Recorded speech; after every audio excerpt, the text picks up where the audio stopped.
KBS 라디오 제21대 대통령 선거 개표 방송 내 삶을 바꾸는 선택 2025 대통령 선거 일부.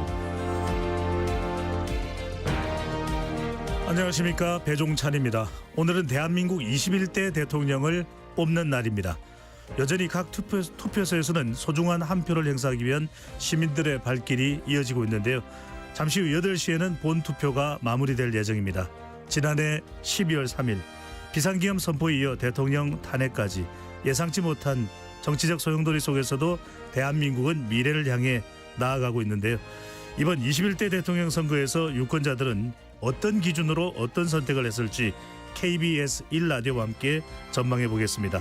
KBS 1라디오 제21대 대통령 선거 개표방송 내 삶을 바꾸는 선택 2025 대통령 선거 1부의 문을 열겠습니다. 진정한 민주주의를 실현하는 자영자의 마음을 대변해 줄 수 있는, 우리 서민들 위해서 잘 살 수 있게 정제를 살 수 있는, 불안정한 상황에 잘 수습할 수 있고 잘 통합할 수 있는 대통령이 뽑혔으면 좋겠습니다. 모두 함께 살기 좋은 대한민국, 당신의 한 표로 만들 수 있습니다. 여러분께서는 지금 KBS 라디오 제21대 대통령 선거 개표 방송 내 삶을 바꾸는 선택 2025 대통령 선거와 함께하고 계십니다.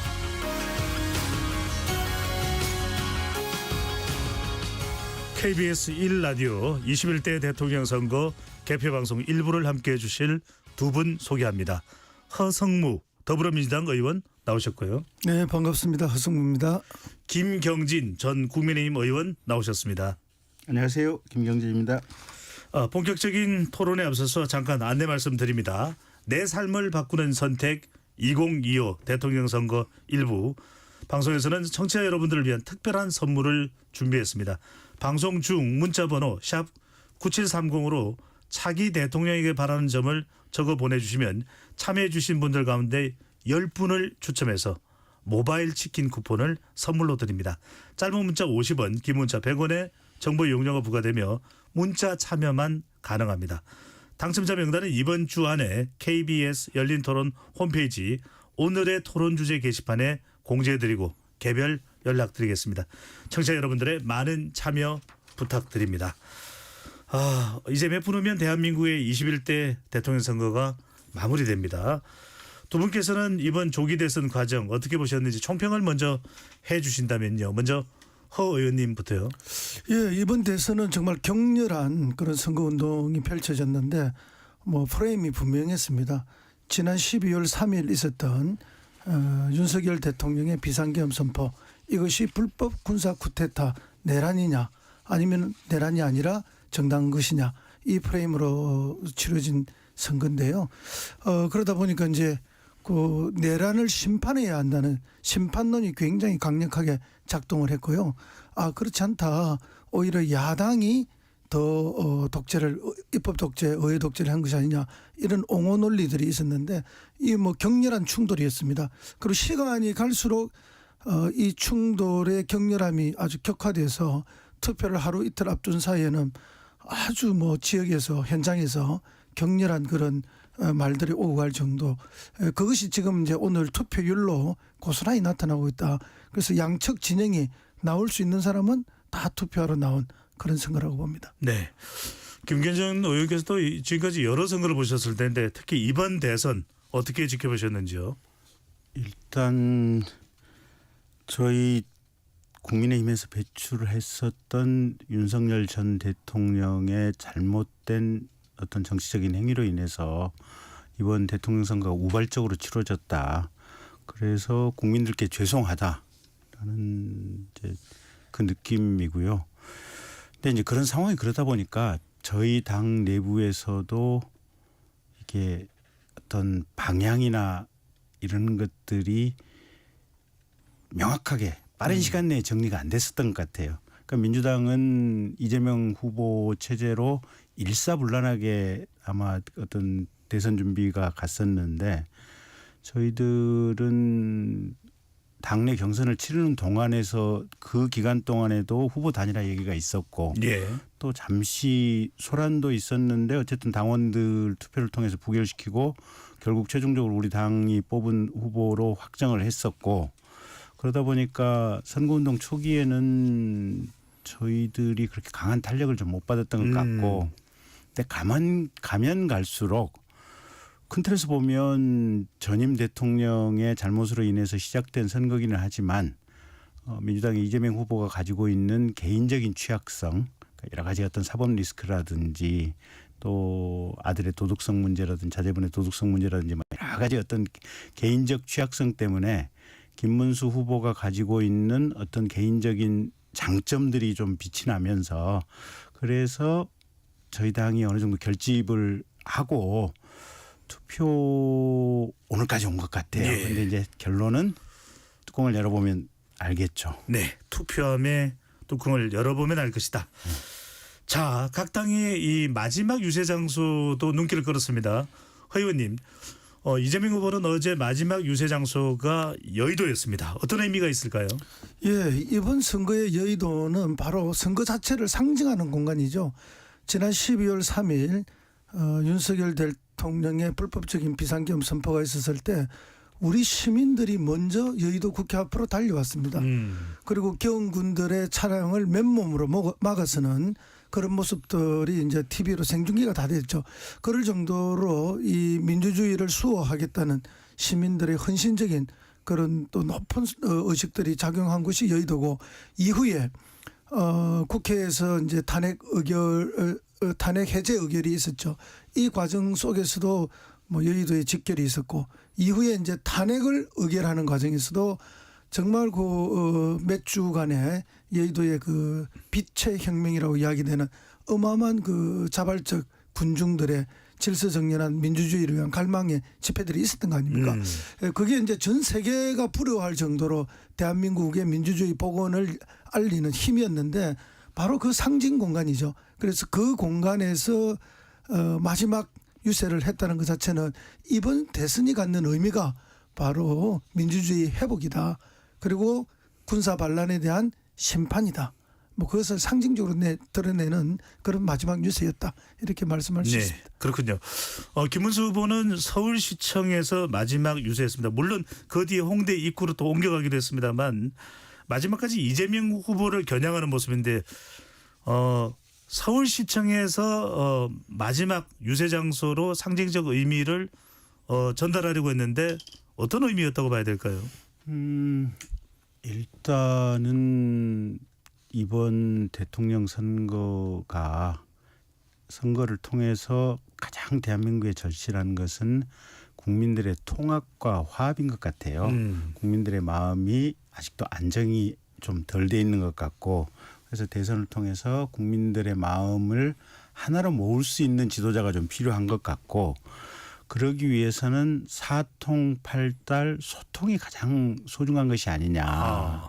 그런데 대한민국에서 가장 사람이 많이 있는 데는 서울이고 서울에서 사람들이 가장 모이기 좋은 장소는 광화문이고 서울시청이다. 교통의 중심지기도 하고 그래서 소통, 국민들의 뜻을 듣겠다. 그다음에 국민들의 마음을 하나로 모으고 화합을 시키겠다. 그게 아마 김문수 후보가 시청 앞 광화문을 마지막 유세 장소로 정한 이유가 아닐까 저는 그렇게 생각을 해봅니다. 네, 허 의원님 이준석 후보는 개혁신당의 이준석 후보는 보수의 심장이라고 할 수 있는 대구에서 마지막 유세를 했습니다. 어떤 의미가 담겨 있다고 봐야 될까요? 예, 뭐 이준석 후보 파죽지세의 지지를 얻을 거라고 우리 생각을 했죠. 그리고 많은 사람들이 걱정과 기대가 있었던 것도 사실입니다. 그런데 이제 이번에 그 토론 과정에서 보여주는 이준석 후보의 모습에서 또 국민들의 실망도 있었습니다. 뭐 사실은 이제 우리가 이 손바닥으로 하늘을 가린다 이런 말들을 많이 썼는데 이번에 이제 젓가락으로 하늘을 가리는 사람을 봤다라고 말할 만큼 국민들의 실망이 컸죠. 그것은 바로 이준석 후보의 지지율로 반영될 수밖에 없습니다. 그러면 이준석 후보는 마지막을 자기의 지역구나 수도권에서 젊은 층들한테 호소해야 되는데 그 예상을 빗나고 대구 경북 TK로 갔습니다. 예. 그것은 바로 이제 그 무너지고 지지율을 마지막 그 보수의 심장에서 호소하는 거죠. 좀 지켜달라. 그리고 내가 아무리 윤석열과 갈랐었고 국힘과 당을 달리하지만 나도 원보수가 아니냐.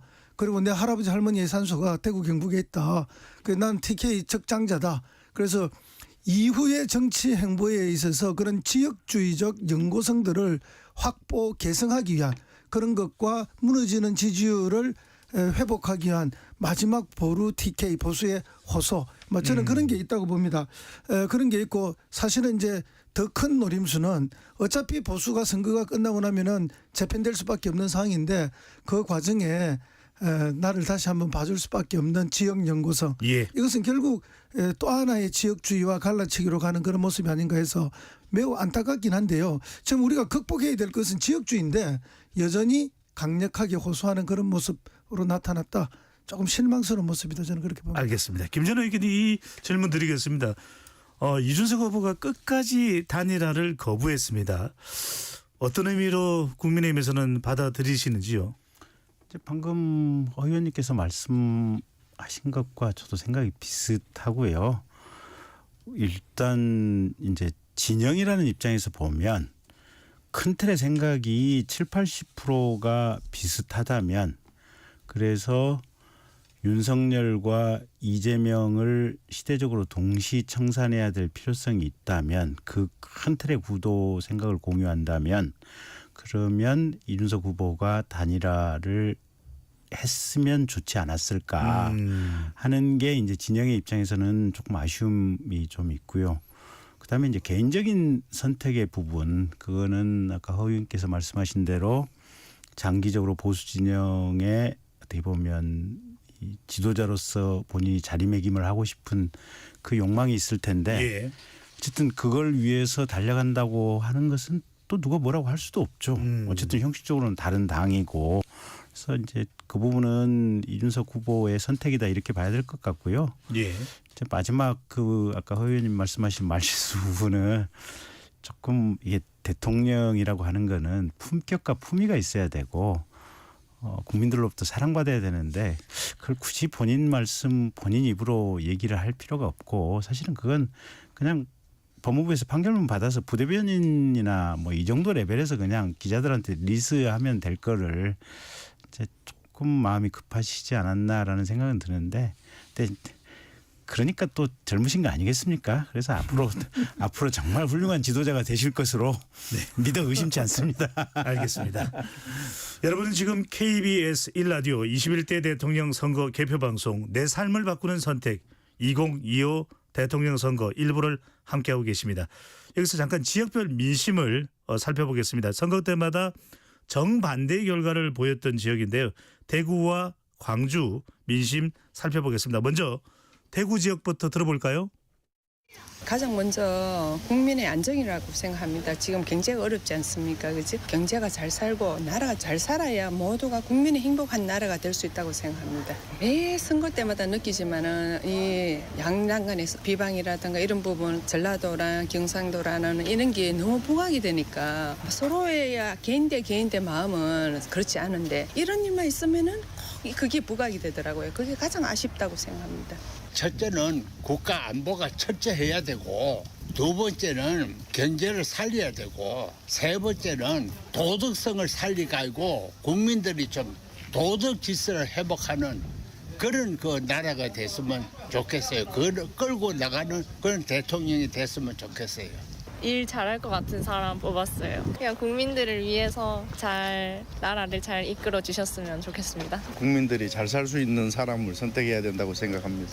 일단은 대선 때 보면 항상 서로 상대방을 비방하는 게 많았는데 이번에도 원체 비방하는 게 많으니까 몰랐던 부분도 많이 부각되는 게 있어서 저는 상당히 좋았다고 생각합니다. 어떤 사람이 되든지 간에 중요한 거는 우리나라 대통령이니까 우리 국민들이 잘 살 수 있고 행복하게 살 수 있고 희망을 품을 수 있는 그런 대통령이 됐으면 좋겠습니다. 어떻게 들으셨는지요? 다음은 호남 민심 들어볼까요? 광주 지역 민심도 들어보겠습니다. 누가 이제 잘할 수 있는지 고민 많이 하고 뽑았던 것 같아요. 탄핵이 벌써 2번이나 그랬는데 그런 과정들 거치지 않고 조금 우리나라 정상적으로 만들어 주셨으면 좋겠습니다. 내란죄를 확실히 정리하기 위해서 한 표 던졌습니다. 우리 국민들의 그 정서에 맞게 앞으로 나라를 위해서 정직하게 성실하게 일할 이번만큼은 나라를 바르게 세워야 할 일꾼들이 꼭 필요하다 그 생각을 했습니다. 앞으로 나라가 진영 논리에 빠져 있는 국민들이 통합이 되고 건강한 나라를 세우고 경제가 활성화됐으면은 더 이상 바랄 거 없겠습니다. 나라가 안정되고 행복한 세상이 되었으면 좋겠어요. 그동안에 살아온 경력을 보니까 이분이 꼭 됐으면 쓰겠다 그런 마음으로 했어요. 너무나 TV에서 보니까 서로 그냥 비방하고 그런 것이 좀 싫대요. 이번에 당선되시면은 서민들을 위해서 열심히 노력해 줬으면 좋겠습니다. 너무나 지금 살기가 힘들잖아요, 서민들이. 그러니까 장사하신 분들, 그런 분들도 생업에 종사하시는 분들 열심히 살 수 있도록 도와주셨으면 좋겠습니다. 네, 대구와 강주 지역 민심 차례로 들어봤습니다. 자, 허성무 의원께서는 영남 출신이시고 또 김경진 전 의원께서는 호남 출신입니다. 자, 허 의원님은 어떻게 들으시는지 여전히 지역 감정이 작동하고 있는 걸까요? 예, 뭐 두 지역의 유권자들의 저 말씀이 다 맞는 말씀이죠. 그러나 이제 지금 뭐 개표를 해보면 알겠지만 결국은 지역의 지지 성향이 많이 다르게 나타나겠죠. 그러나 이제 저는 광주는 대한민국 민주주의의 심장이고 광주의 시민들이 겪었던 역사적 경험 그리고 그 기억들이 이번에 군사 내란과 이렇게 맞물리면서 민주주의 회복이라는 광주 지역의 정서와 민주주의를 회복하겠다는 이재명 후보의 메시지가 일치되는 거죠. 이제 그런 데서 폭발적인 지지가 더 있는 것이지 이것이 단순히 지역주의 때문에 지지다. 저는 그렇게 보지는 않습니다. 그래서 이 부분에 있어서는 우리가 한 번 더 고려해 볼 필요가 있고요. 거기에 비해서 이제 대구, 경북 같은 게 특히 대구는 보수의 심장이라고 하는데 지금 이 보수의 사전적 의미로 봐도 이게 과연 보수로서의 지지가 맞느냐. 그렇지 않다. 오히려 기득권과 수구의 의미가 더 강하지 않느냐. 이제 그런 측면에서 본다면은 대구에서의 그 김문수 후보에 대한 지지 이것이 역사적으로나 그다음에 지금 대한민국이 처해 있는 현실이나 또 민주주의 회복이나 이런 차원에서 볼 때 이게 그 일치하기가 좀 어려운 지지다. 저는 그렇게 볼 때 이 지지의 정당성이 좀 약하다. 그러면 결국은 지지의 정당성이 약하지만 그런 강력한 지지가 나타나는 것은 지역주의에 편성된 부분이 클 수밖에 없지 않냐 하는 그런 측면에서 결국은 지역주의라고 말하지만 그 본질적 성격은 좀 차이가 있다. 그걸 구별해서 볼 필요가 있다. 그런 알겠습니다. 말씀을 드리고요. 네. 결국 그러면 이게 다양성으로 볼 수 없다면은 오히려 대구의 이 지지는 지역의 고립성으로 나타날 가능성이 높다. 그래서 흔히 이야기하는 우리 영남 자민련 나중에는 대구 경북 자민련 TK 자민련으로 축소될 가능성이 높아지고 있다. 그렇게 봅니다. 네. 김경진 전 의원은 어떻게 보시는지 호남의 지속적인 민주당 지지 또 영남의 특히 TK의 보수 정당에 대한 지지가 좀 바뀌어야 된다는 이야기들을 하고 있거든요. 깨져들 때가 됐죠. 근데 이제 저는 고향이 전남 장성이거든요. 네. 근데 아까 허 의원께서 말씀하신 대로 1980년 5월에 아픔이 있어요. 분명히. 그건 국가를 지키라고 한 대한민국 국군이 우리나라 대한민국 국민들을 학살을 해버린 사건들이거든요. 근데 아직도 이제 제가 국민의힘 동대문을 당협위원장이지 않습니까? 저희 당원들 중에 뜨거우신 당원들 중에 일부는 이 사실 자체를 안 믿으시는 분들이 아직도 있어요. 조작된 사건이다. 누구 말대로 무슨 간첩들이 와서 뭘 했다. 이렇게 사실관계를 왜곡해서 머릿속에 정보를 가지고 계신 분들이 있어요. 네.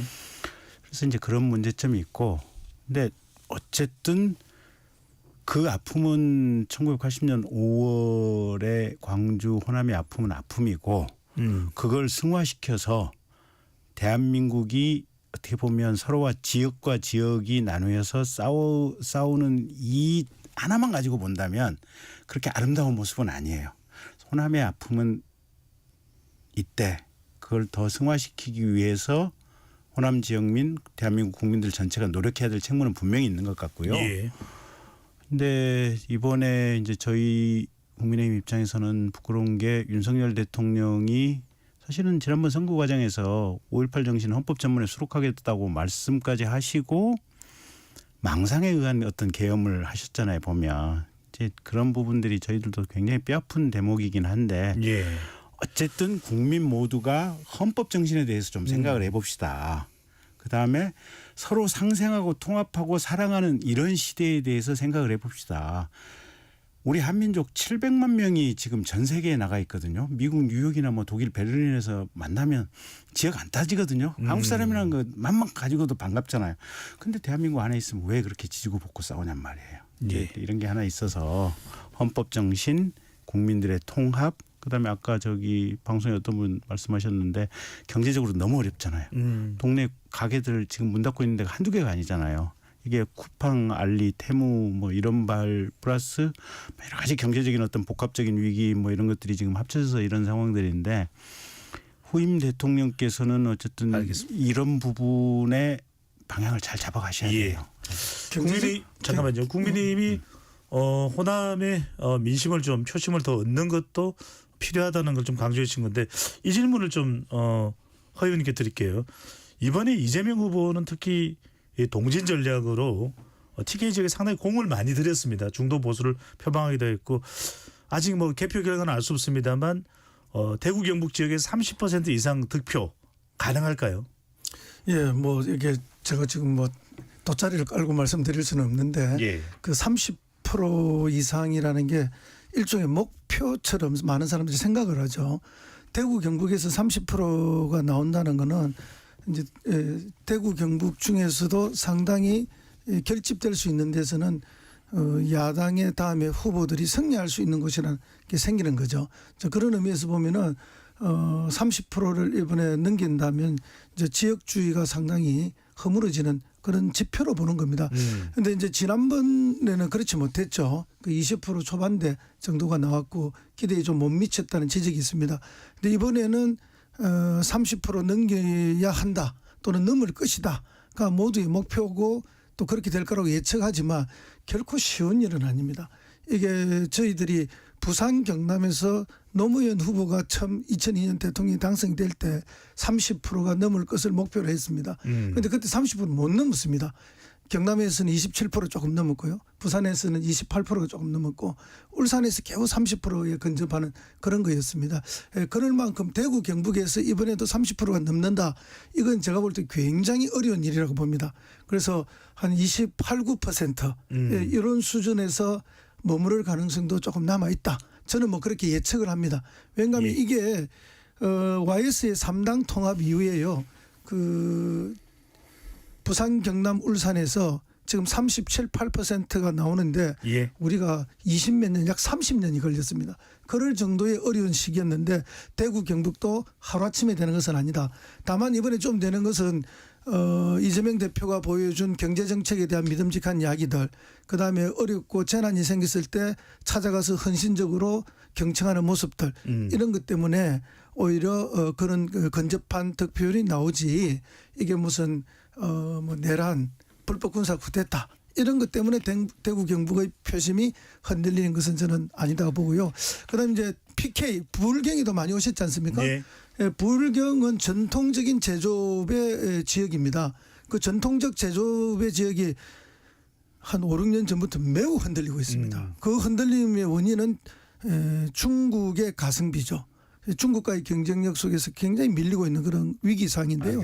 이거에 대한 타겟책들을 많이 내놓고 있습니다. 이제 그런 것 때문에 기대 효과가 좀 커지고 있다. 그런 말씀을 드립니다. 허 의원께 이번에 민주당 이재명 후보의 대구 경북 득표율이 어떻게 되겠냐 여쭤봤더니 30% 돌파 가능해 여쭤봤더니 29%가 될 것이라는 말씀 내주셨습니다. 김 전 의원 말씀 들어야 되는데 선관위를 다녀와서 의견을 여쭤보도록 하겠습니다. 선거 마감 시간이 다가오고 있는데요. 중앙선거관리위원회 연결해 보겠습니다. 이 시각 투표소 상황 점검해 봅니다. 이애리 리포터 전해 주시죠. 네, 저는 지금 전국의 투표와 개표 상황을 관리하고 있는 중앙선거관리위원회 2층에 마련된 선거 상황실에 나와 있습니다. 이곳은 대형 전광판을 통해서 전국 투표율 상황을 실시간으로 전달하고 있는데요. 이 화면에서는 제21대 대통령 선거 전국 투표 현황이 시 도별과 시간대별로 그래프와 지도를 통해서 실시간으로 볼 수 있고요.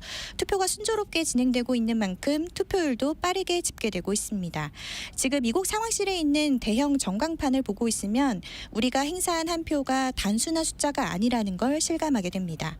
제가 나와 있는 선거 상황실에는 투표 상황을 전달하기 위한 취재진들의 열띤 취재 열기도 느낄 수 있는데요. 그리고 선거 상황실의 또 다른 벽면에는 제21대 대통령 선거 관내 사전 투표함과 우편 투표함 보관 장소를 볼 수 있는 CCTV 통합 관제센터도 있습니다.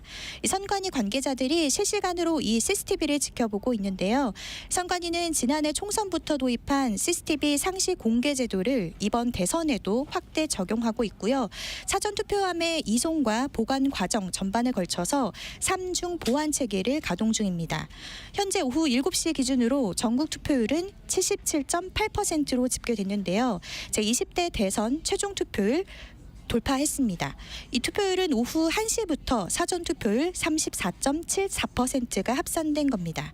현재 지역별 투표율 살펴보면 광주가 82.9%로 가장 높고 제주가 73.4%로 가장 낮습니다. 그리고 서울은 78.3%인데요. 서울의 최고 투표율 지역은 송파구 79.8%, 가장 낮은 투표율을 보이는 서울 지역은 강북구 75.3%입니다. 중앙선관위가 매시간 정각쯤에 홈페이지에 공표하는 이 투표율은 전국에서 10분 전에 취합된 투표율을 기준으로 하고 있습니다.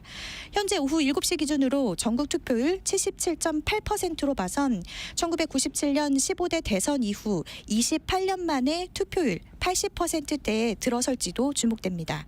투표 종료까지 앞으로 20분이 채 남지 않았습니다. 밤 8시 투표가 끝난 뒤에는 투표관리관과 투표 참관인, 투표함을 특수봉인지에 봉인하고 경찰과 함께 251곳의 개표소로 이송해서 개표 작업에 돌입하는데요. 또 각급 선관위에서 보관하고 있던 관내 사전투표함과 우편투표함도 함께 개표소로 옮겨집니다. 개표는 투표함이 옮겨지는 저녁 8시 30분쯤부터 시작될 것으로 보이는데요. 개표 사무원이 일일이 손으로 확인하는 수검표 절차가 이번 대선에도 적용됩니다. 당선인 윤곽은 최종 투표율과 개표소별 개표 진행 상황 그리고 후보자 간 접전 여부 등 개표가 문제없이 진행되면 전국 개표율이 50%를 넘기는 자정쯤에 당선인 윤곽이 나올 것으로 전망되고 있습니다. 지금까지 중앙선거관리위원회 선거상황실에서 리포터 이혜리였습니다. 중앙선관위 다녀왔습니다. KBS 1라디오 제21대 대통령 선거 개표방송 내 삶을 바꾸는 선택 2025 대통령 선거 일부 함께하고 계십니다. 각직 판세를 예측해보고 있는데 방금 전에 이제 허성무 전 의원께서 현 의원입니다. 네, 현 의원 죄송합니다. 김경진 의원 전 의원 제입니다. 네, 수정해서 정정해서 전달드립니다. 허성무 현 의원과 함께하고 있습니다. 자, TK가 좀 바뀔 수 있다. 또 PK도 바뀔 수 있다는 말씀 주셨는데 선거 막판에 박근혜 전 대통령이 또 서문시장을 방문하는 등 행보에 나섰거든요. 부울경을 방문하기도 했는데 TK, PK 국민의힘 김문수 후보 사수 가능할까요? 좀 흔들릴 수도 있을까요? 일단 TK하고 PK는 완전히 구별해서 봐야 될 것 같고요. 몇 달 전에 거제 보궐선거가 아마 저희가 19% 차이로 졌던가요? 네.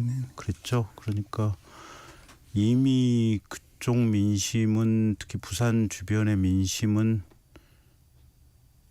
대통령 선거 이전부터 상당히 많이 안 좋았다고 봐야죠. 거기다가 사실은 우리가 기억을 지금 못하고 있는데 12월 3일 이전에 윤석열 전 대통령의 지지율이 20% 밑으로 떨어진 결과도 일부가 나왔었어요, 보면. 그렇잖아요. 그래서 전체적으로 이제 저는 허 의원님하고 생각이 조금 다른 거는 이재명 후보가 앞으로 뭔가를 잘할 것이다. 또는 굉장히 어떤 재난 현장에 와서 국민들에게 따뜻한 모습을 보여줬기 때문에 거기에 대한 믿음을 가지고 이재명에 대한 대세가 형성이 됐다. 이것보다도 국민들이 투표를 하실 때는 집권을 하고 있는 집권층이 똑바로 하느냐 못하느냐를 가지고 쟤네들이 똑바로 못하면 정권을 한번 바꿔봐야겠다 이 생각을 하는 것이 아닌가 저는 이제 그렇게 보고 있고요. 그런 맥락에서 보면 윤석열 대통령 시절에 여론조사 지지율이 되게 나빴던 흐름으로 가고 있었던 것이 11월 3일 계엄이라고 하는 핵폭탄이 터지면서 완전히 사실은 쑥대밭이 됐다. 이게 흐름이었고 그 흐름의 결과로 나타난 것이 거제시장 보궐선거 PK 지역임에도 불구하고 19% 차이로 우리가 졌다. 이제 그런 맥락 속에 있다고 봐야 될 것 같고요. 네. 하여튼 중요한 건 집권 여당일 때 겸손하고 국민들에게 잘하는 모습을 보여야 되는 것이고 그걸 가지고 국민들이 지금 이제 평가를 한다 저는 이제 판단을 하고 있고요. 이제 그다음에 이제 당이론적으로 얘기하면 호남에서도 국민의힘 지역구 의원이 몇 분이 나와야 되고 영남에서도 사실은 뭐 물론 이제 PK 지역이나 울산 지역은 야당 의원들이 좀 나왔죠. 보면 과거에 민중당도 나오고 근데 TK 지역에서도 가령 민주당 국회의원이 당선이 되고 이래야 될 필요성이 있고요. 네. 그래서 우리가 7공화국으로 넘어가자. 개헌을 합시다. 중대선거구 합시다. 그러면서 지역구도 깹시다. 아무리 1980년 5월에 광주에 아픔이 있지만 이 구조적으로 이걸 깨지 않으면 대한민국이 미래의 시간으로 가기 어렵습니다.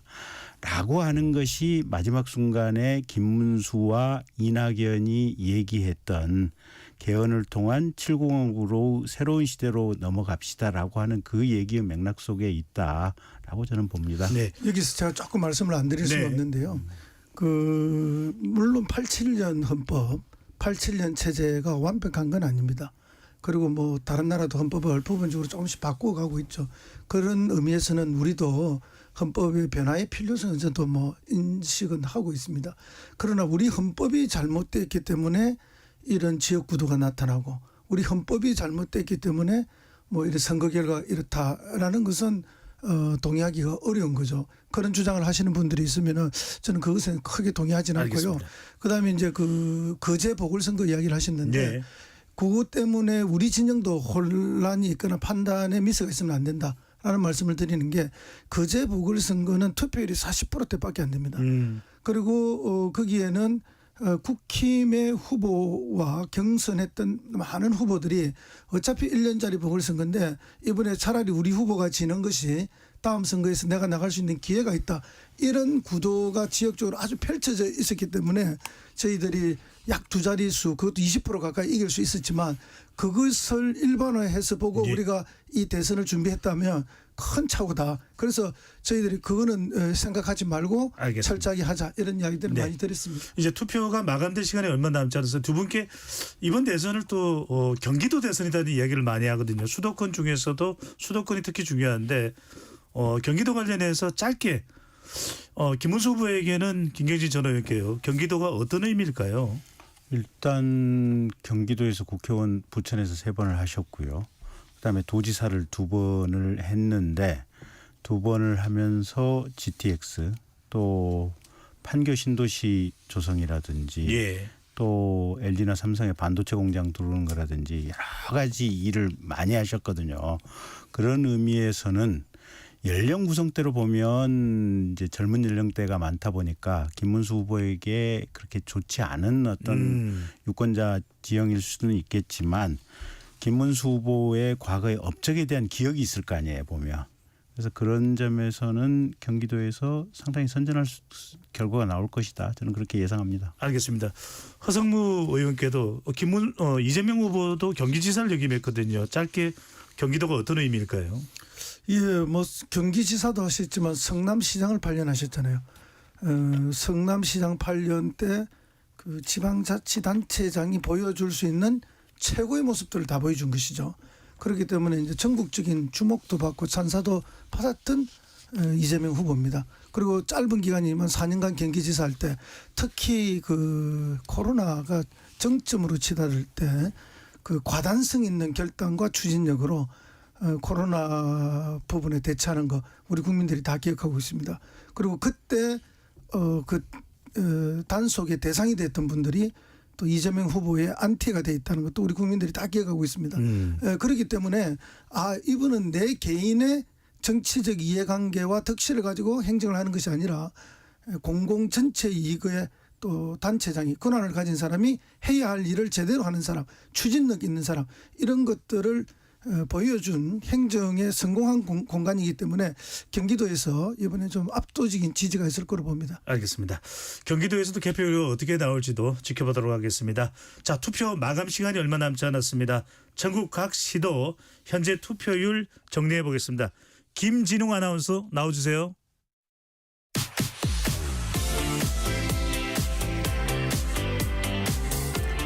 네, 지금 시각 전국 17개 각 시도별 투표율을 알려드리겠습니다. 전국 투표율은 77.8%입니다. 서울은 78.3%의 투표율을 기록하고 있습니다.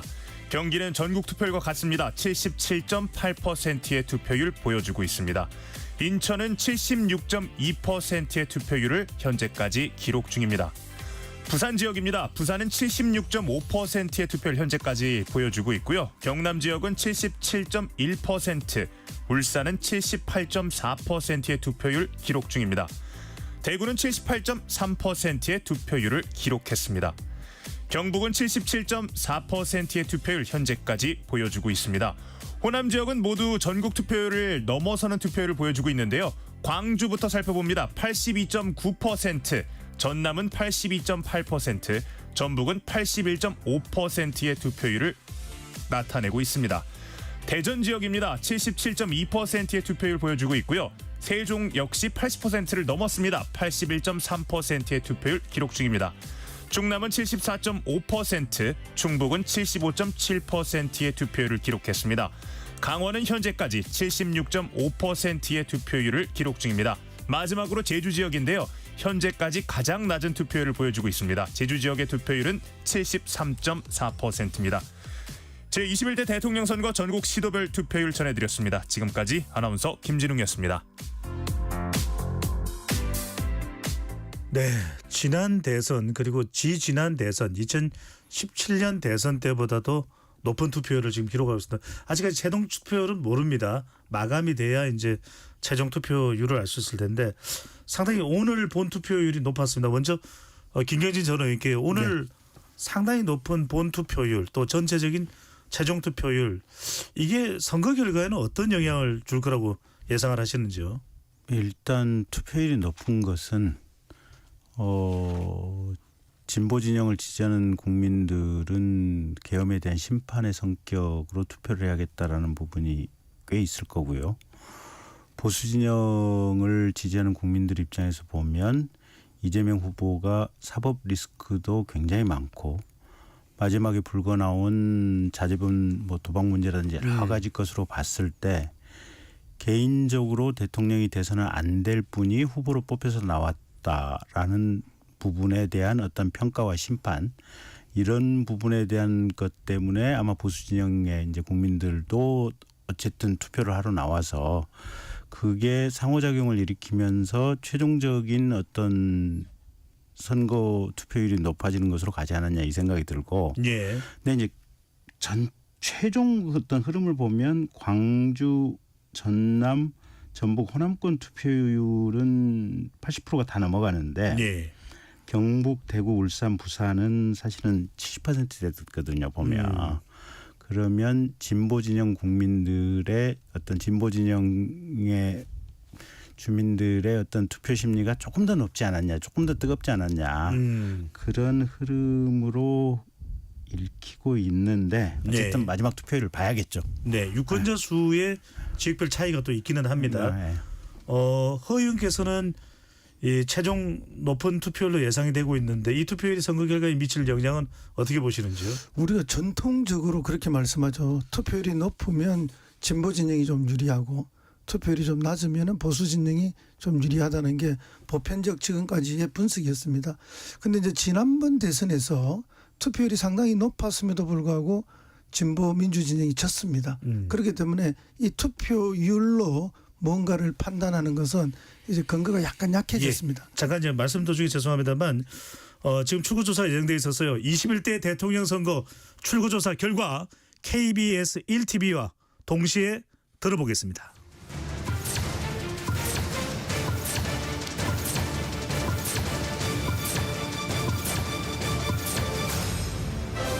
네, 출구조사 결과 더불어민주당 이재명 후보가 국민의힘 김문수 후보를 앞설 것으로 예측됐습니다. 민주당 이재명 후보 51.7%의 득표가 예측되고 있고 국민의힘 김문수 후보 39.3%가 예측되고 있습니다. 다시 한번 정리해드리겠습니다. 민주당 이재명 후보 51.7%의 득표율로 예측 1위, 국민의힘 김문수 후보는 39.3%의 득표율로 2위로 예측됐습니다. 네, 출구조사 결과 발표와 동시에 더불어민주당에선 박수와 환호성이 터져 나왔습니다. 선대위 전체가 마음껏 환호하고 있습니다. 네, 반면 국민의힘에서는 일단 침착하게 상황을 지켜보는 모습입니다. 차분하게 출구조사 결과를 지켜보고 있는데 침체된 분위기도 느껴집니다.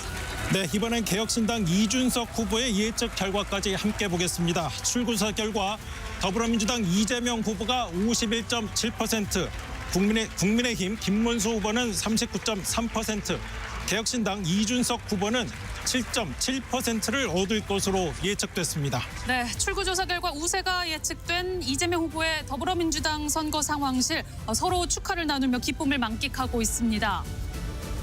네, 이번 대선 이재명 후보의 선대위원장으로 선거운동을 진두지휘해온 윤여준 상임 총괄 선대위원장과 정은경 총괄 선대위원장 등 후보 곁에서 선거를 도왔던 여러 참모들과 당직자들 모두 기쁜 표정입니다. 네. 서로 악수를 나누면서 서로 격려하고 있습니다. 국민의힘에서는 조금 침체된 분위기가 느껴지는데요. 네, 각 당 모두 만감이 교차하는 순간이었던 것 같습니다. 그럼 이쯤에서 출구조사 결과 K룸에서 다시 정리해드리겠습니다. K룸 나와주세요.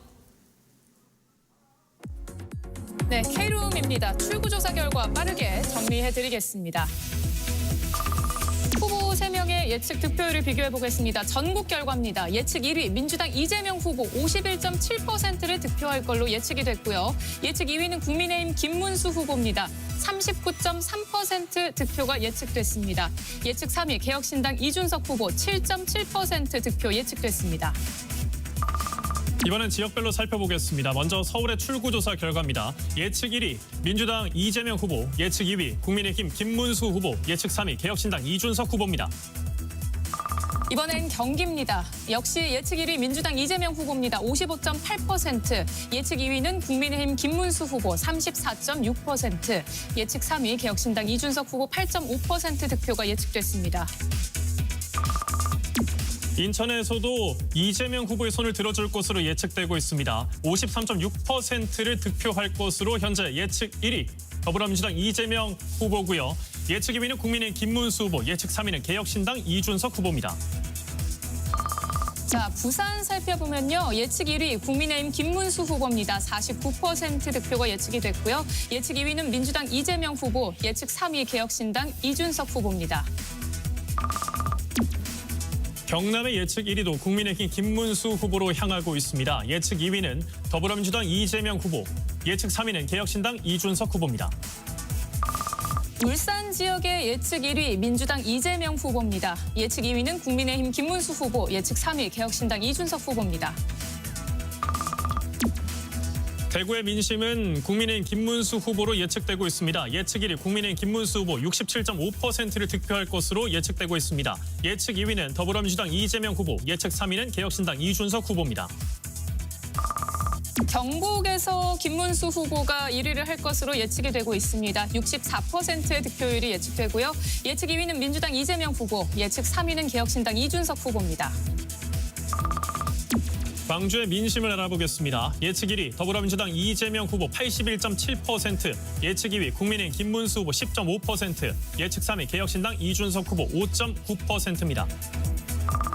전남 역시 민주당 이재명 후보의 손을 들어줄 것으로 예측됐습니다. 80.8%의 득표율이 예측되고요. 예측 2위는 국민의힘 김문수 후보입니다. 예측 3위 개혁신당 이준석 후보입니다.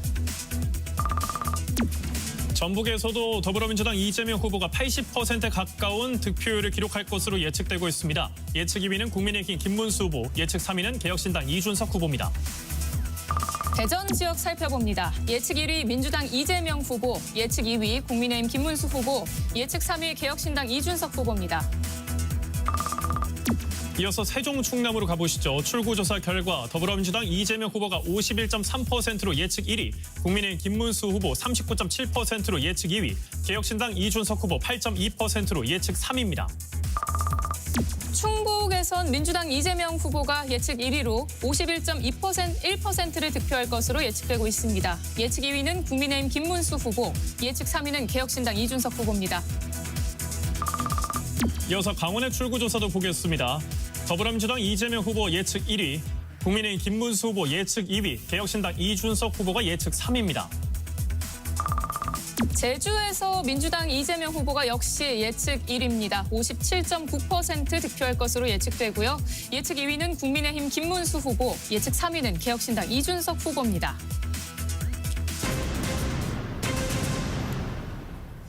자, 이어서 1위와 2위 후보의 우세 예측 지역을 비교를 해보겠습니다. 네, 각 지역을 유권자 수에 따라서 크기를 좀 조정해서 보여드리고 있는데요. 현재 예측 1위는 더불어민주당 이재명 후보가 10곳에서 우세할 것으로 예측되고 있습니다. 국민의힘 김문수 후보는 3곳에서 예측 1위를 달리고 있습니다.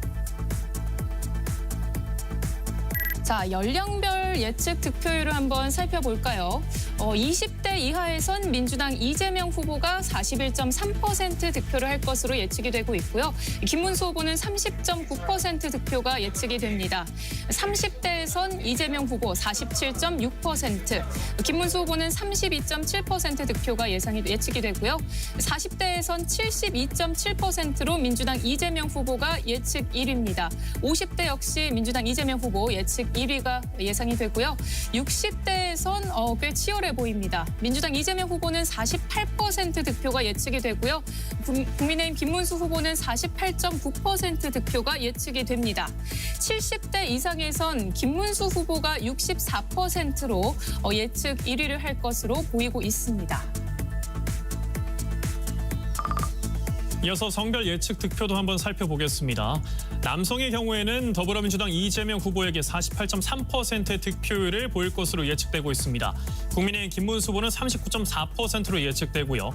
여성의 경우에는 조금 더 남성보다 높습니다. 55.1%가 더불어민주당 이재명 후보의 손을 들어줄 것으로 예측되고 있습니다.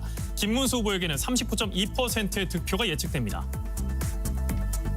네, 이번 출구조사는 KBS, MBC, SBS 방송 3사가 입소스 주식회사와 한국리서치, 코리아 리서치 인터내셔널에 의뢰해서 전국 325개 투표소에서 8만여 명을 대상으로 실시됐습니다.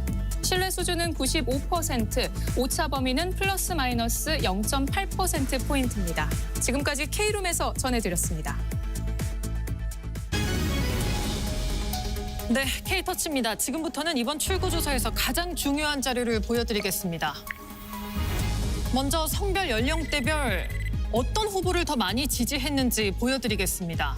방금도 설명 간단히 들으셨는데요. 이재명 후보 20대에서 50대까지 1위입니다. 김문수 후보는 지금 60대에서 70대에서 앞서가고 있고요.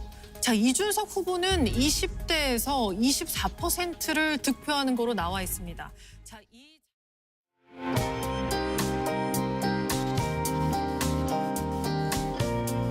당신의 한 표가 우리의 삶을 바꿉니다. 여러분께서는 지금 KBS 1라디오 제21대 대통령 선거 개표 방송 내 삶을 바꾸는 선택 2025 대통령 선거와 함께하고 계십니다.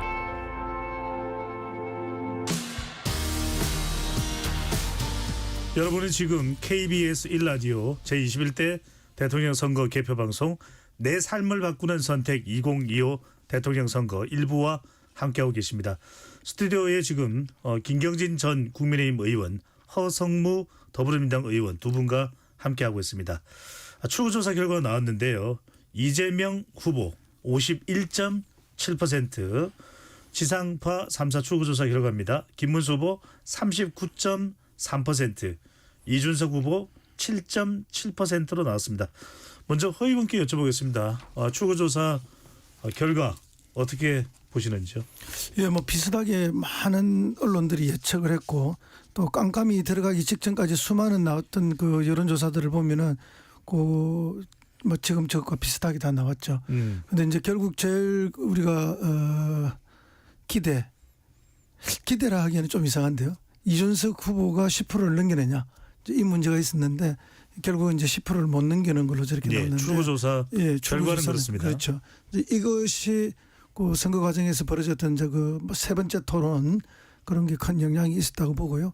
이재명 후보의 득표율은 뭐 예측된 바가 있지만 조금 더 기대는 있었죠. 저희들이 한 2~3% 정도 더 많이 나오면 좋겠다. 그래서 나중에 개표해봐야 결과는 알겠습니다만은 그 수치에는 약간 못 미쳐서 약간 아쉬움은 있습니다. 조금 더 많은 예측이 나왔더라면 하는 그런 기대는 있고요. 근데 이제 불경에 대한 예측표가 쭉 나오지 않았습니까? 그 경남은 저희들 예측에서도 40대 초반. 그리고 이제 부산은 그 경남보다 한 1.5% 정도 더 나올 거고 또 울산은 부산보다 2% 정도 더 나올 거라고 예측했는데 거의 비슷하게 지금 나왔습니다. 그래서 역대 대통령 선거를 보면은 표의 방향이 2002년 대선부터 늘 그런 분포로 나왔습니다. 근데 이제 지난 대선보다는 이제 한 3% 내지 4%가 올랐어요. 그게 이제 이번에 그 내란에 대한 심판의 영향이고 중도층이 그렇게 움직여 주신 거라고 저는 그렇게 봅니다. 또 하나 중요한 포인트가 있습니다. 출구조사 결과대로라면 51.7% 지난 2012년 대통령 선거에서의 박근혜 후보의 51.6%를 뛰어넘는 겁니다. 그렇죠. 그러면은 87년 직선제 개헌 이후에 최다 득표율이 되는 건데 이 부분은 어떻게 보시는지요? 예, 그만큼 이번 대선이 엄중했다는 거죠. 이번 대선의 근본적인 정신이랄까요? 그것은 내란에 대한 심판이거든요. 그리고 민주주의에 대한 회복이고 경제에 대한 회복과 성장이기 때문에 이제 그런 국민들의 간절한 바람이 직결됐기 때문에 이런 높은 뭐 출구조사 결과지만은 득표가 나온 것이고요. 실제로 저희들 바람은 좀 전에도 말씀드렸지만은 한 2% 정도는 더 나오지 않을까. 그랬을 때 이제 압도적인 표차 또 그것이 가져다 주는 이후에 새로운 대한민국을 건설하는 강력한 정통성 이런 거로 연결될 거라고 보고 있습니다. 네, 김진우 의원께서는 어떻게 보시는지요? 김용태 비상대책위원장은 골든 크로스도 기대를 한다. 당 지도부에서는 상당히 오늘 본투표율이 높은 것을 보고서 좀 낙관적인 전망도 했었는데 어떻게 보시는지요? 그러니까 이게 저희 당이 지금 이런 상황이 한두 번이 아닌데 당의 정밀한 어떤 여론조사나 예측 능력이 벌써 망가진 게 상당 시간이 된 것이 아니냐. 물론 지도부에서는 독려하기 위한 전략상으로 그런 말씀을 하셨을 가능성도 있지만 그렇다면 사실은 그건 딱 한 번에 그쳤어야죠. 매번 선거 때마다 지금 지도부에서 얘기한 거하고 최종 결과하고 지금 안 맞잖아요. 보면. 그래서 일단 저희 당이 근본적으로 방향을 잘못 잡은 것에 대해서 국민들로부터 이제 물론 이제 저게 투표 최종적으로 까봐야 알겠습니다만은 지난번 대선을 가지고 보면 거의 비슷하게 나왔으니까요. 저게 맞다면 국민들로부터 엄중한 회초리로 매를 맞았다 이렇게 봐야 될 것 같고요. 사실은 12월 3일 저녁에 한동훈 당대표가 계엄 소리를 듣자마자 총알같이 뛰어나와서 이거는 위헌 위법의 계엄이고 즉시 해제되어야 된다고 앞장서서 계엄 해제를 주장을 했었잖아요. 그런데 잘못된 국회의원들과 잘못된 당시의 일부 지도부의 판단으로 인해서 한동훈 대표가 초창기에 굉장히 대한민국을 위해서 목숨을 걸고 잘 정리를 했던 부분이 사실은 희석이 돼버리고 우리 당 전체가 어떤 헌법 질서에 반하는 어떤 행위들이 계속 있었다고 중도층 국민에 의해서 평가를 받은 거 아니에요. 물론 헌법재판소에 의해서도 평가를 받았고 그래서 그 부분에 대한 엄중한 심판이 구조적으로 있을 수밖에 없었는데 대선 선거 캠페인이 시작된 이후라도 사실은 젊고 패기 있는 김용태 비대위원장이 윤석열 전 대통령을 제명을 해버린다든지 출당 조치를 취한다든지 좀 더 국민들에게 강렬한 어떤 메시지를 던졌다면 이렇게까지 심하게 국민들로부터 매를 맞지는 않았을 것이다. 알겠습니다. 근데 그 부분이 조금 약했고 어쨌든 국민들은 12월 3일 이후에 저희 국민의힘이 정당이 전체적으로 하는 부분에 대해서 납득을 못했다. 이렇게 봐야 될 것 같네요. 예. 자, 그렇다면 출구조사 결과를 받아본 각 당 상황 알아보겠습니다. 기호순으로 가보겠습니다. 먼저 더불어민주당입니다. 당사에 나가 있는 곽지연 리포터. 네, 저는 지금 더불어민주당 개표 상황실이 마련된 국회의원회관 대회의실에 나와 있습니다. 이곳 상황실 무대에는 KBS 외에 방송사 모니터 10여 개 그리고 좌우에 대형 스크린을 설치해서 개표 상황 지켜보고 있습니다. 무대에는 이제부터 진짜 대한민국, 지금은 이재명 이런 문구가 담긴 대형 현수막을 걸어놨고요. 와, 이곳 정말 취재진들의 열기도 뜨겁습니다. 출구조사 결과를 앞두고 오후 7시 30분 이곳 상황실에는 윤여준, 박찬대 상임총괄 선대위원장 그리고 김경수, 강금실 공동 청괄 선대위원장 등 파란색 선거운동복을 입은 캠프 관계자들이 도착해서 그동안 고생했다면서 서로 어깨를 다독여줬고요. 덕담을 나눴습니다. 이재명 후보는 인천 자택에서 개표 상황을 지켜보고 당선 여부가 확실해지면 이곳 상황실로 이동할 예정입니다. 이재명 후보 오늘 SNS에 투표 독려 메시지 여러 차례 남겼죠. 이 투표는 미래를 여는 열쇠다. 대한민국의 저력을 보여달라. 이렇게 강조했습니다. 조금 전 방송사 출구조사 결과가 발표되기 전에 아니 이렇게 긴장된 분위기가 또 어디 있을까 싶습니다. 출구조사 결과가 발표되자 이재명 후보 51.7% 이 숫자를 확인하고 정말 박수와 정말 환호성이 터져 나왔습니다. 모두들 다 자리에서 일어나서 이재명 화이팅을 외쳤고요. 정말 출구조사 결과에 서로들 기뻐했습니다. 그리고 각 지역마다 출구조사 결과가 발표되자 박수와 환호성 끊이지 않았고요. 그러니까 서로 악수하면서 격려해주는 그런 모습이었습니다. 민주당에서는 개표 상황실과는 별개로 밤 10시부터 국회의사당 앞 여의도 야외 무대에서 개표 방송을 함께 시청할 예정입니다. 지금까지 더불어민주당 개표 상황실에서 전해드렸습니다. 이어서 국민의힘으로 가보겠습니다. 현장에 나가 있는 유공원 리포터. 네, 저는 서울 여의도 국회도서관 대강당에 꾸려진 국민의힘 개표 상황실에 나와 있습니다.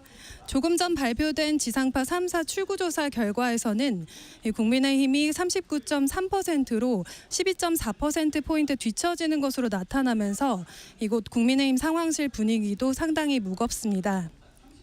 출구조사 발표 직후 잠시간의 정적과 탄식이 있고 일부 의원들은 실망감을 감추지 못한 표정으로 주요 인사들도 별다른 대화 없이 묵묵히 무대에 설치된 화면을 지켜보고 있습니다. 현장에는 다소 긴장된 분위기가 감돌고 있고 아직 개표가 본격적으로 시작되지 않았지만 권성동 선대위원장을 비롯한 많은 의원들이 자리를 나섰습니다.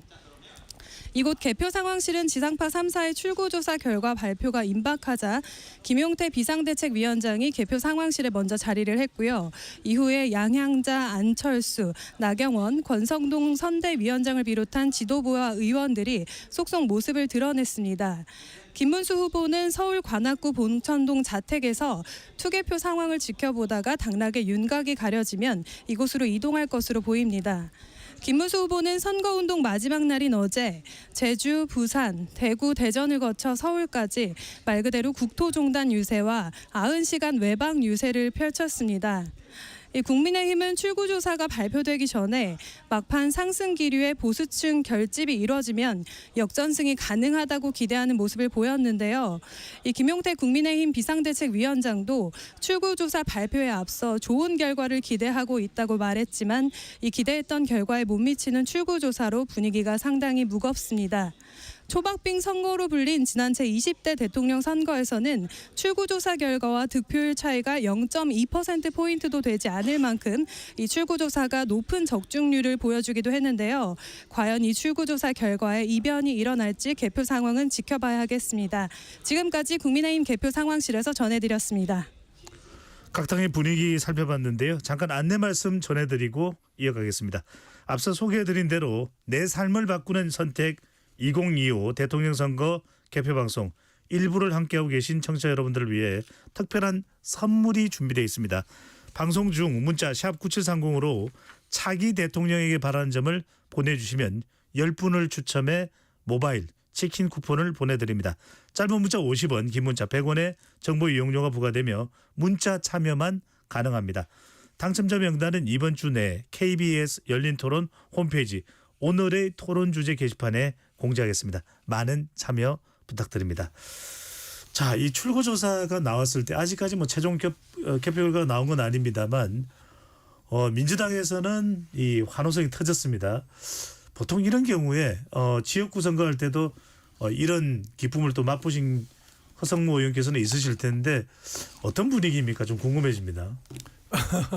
일단은 뭐 그 승리의 기쁨, 승리가 예측되는 데서는 큰 기쁨이 있죠. 그러나 뭐 사실은 이 정도 결과는 그동안 여론조사를 통해서 확인을 계속하고 있었던 거라고 봅니다. 특히 이제 중앙당에서는 공포하지 못하는 기간에도 계속 여론조사를 했기 때문에 어느 정도 예측을 하고 있었으리라 봅니다. 그러나 이제 이게 또 이제 공개적으로 이렇게 발표될 때 그 기쁨은 훨씬 크죠. 어쨌든 이번 선거는 그 내란을 종식하고 새 시대를 열고자 하는 것과 내란을 뭐 유지하거나 또는 내란을 합리화하려고 하는 그런 것들에 대한 극명한 심판의 선거였기 때문에 이번에 방금 보여준 이 결과는 굉장한 그 국민적으로부터 정당성을 얻는 그런 순간이기 때문에 굉장히 큰 기쁨이 있을 거라고 봅니다. 우리 청취자분들도 유튜브로 시청하는 시청자분들이 많이 궁금한 건 이재명 후보가 그러면 언제쯤 당사로 나올까? 인천 자택에서 이 부분도 궁금해지는데 허 의원께서 예상하시기에는 몇 시쯤이 될까요? 예, 뭐 저는 전혀 그건 생각을 못 해봤는데요. 벌써 나와 계실 줄 알았는데 지금 안 나와 계신데 9시쯤 되면 나오겠죠. 왜냐하면은 이게 이제 투표가 8시에 마감이 되지 않습니까? 예. 그러면은 이게 이제 뭐 봉인하고 확인하고 하는 데서 한 15분 30분 걸립니다. 그래서 이제 개표소로 옮겨와서 본격 개표가 시작되는 게 9시쯤이거든요. 그때부터 이제 구체적 결과가 조금씩 나오기 시작하니까 9시는 넘어야 나오실 거라고 그렇게 봅니다. 네. 김기진 의원께서 아까 말씀 주셨습니다. 일단은 출구조사 결과는 상당히 좀 차이가 있습니다. 아까 이제 윤석열 전 대통령의 비상계엄이 가장 큰 원인이라는 말씀을 주고 또 그것을 분명하게 선을 긋지 못한 것도 만시지탄이라는 말씀을 주셨는데 그 외에 다른 또 악재가 됐을 만한 선거 과정이 있었다면 어떤 내용이 될까요?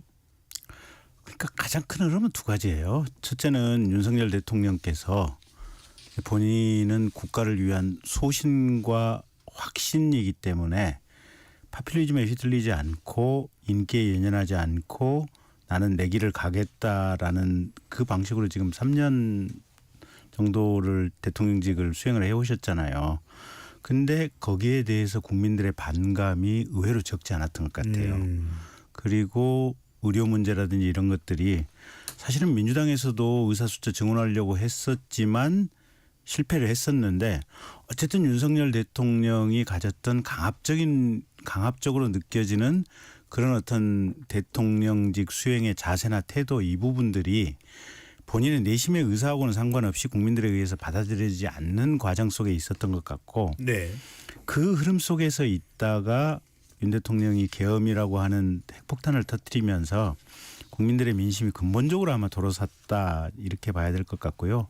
그게 아까 말씀드린 거제도 재보궐선거라든지 또 이번 대통령 선거 지금 출구조사 결과 이 같은 흐름의 맥락으로 쭉 나오고 있다 이렇게 봐야 될 것 같고요. 그래서 저희는 기본적으로 이게 근원적인 어떤 황골 탈퇴가 좀 필요한 것 같고요. 윤 대통령 계엄 이후에도 사실은 국민들에게 계속 30번이건 50번이건 100번이건 사과를 했어야 되는데 윤 대통령이 계엄을 선포할 수밖에 없었던 어떤 동기만을 국민들에게 내세우면서 어떻게 보면 반성하는 자세를 안 보였던 것들이 국민들에 의해서 그 부분이 어떤 용납이 안 됐던 것 같아요. 네.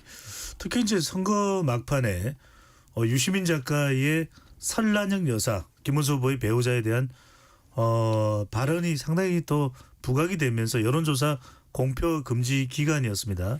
상당히 이것이 호재가 될 것이다. 국민의힘에 이런 전망들을 국민의힘 지도부에서는 앞다투고 내놓았는데 출구조사 결과만 보면 별다른 도움이 안 된 걸로 보이거든요. 별다른 영향이 없었던 것 같아요. 그러니까 유시민 작가의 설화 또 뭐 본인의 설화가 되긴 했지만 이준석 후보가 얘기했던 이재명 후보 자제분에 대한 추문 그게 법원 판결에 의해서 확인이 되는 내용들 아니에요. 보면 이제 그런 내용들 그리고 실은 본질을 따지고 보면 이재명 후보가 지금 공직선거법 위반으로 대법원 전원 합의체에서 파기환송이 돼서 지금 고등법원의 유죄 판결만 기다리고 있는 상황이잖아요. 예. 경우에 따라서는 몇 달 있다가 대통령 선거를 또 해야 될지도 모르는 이 상황이고 12개 공소사실로 지금 기소가 돼서 재판을 받고 있는 게 지금 이재명 후보잖아요.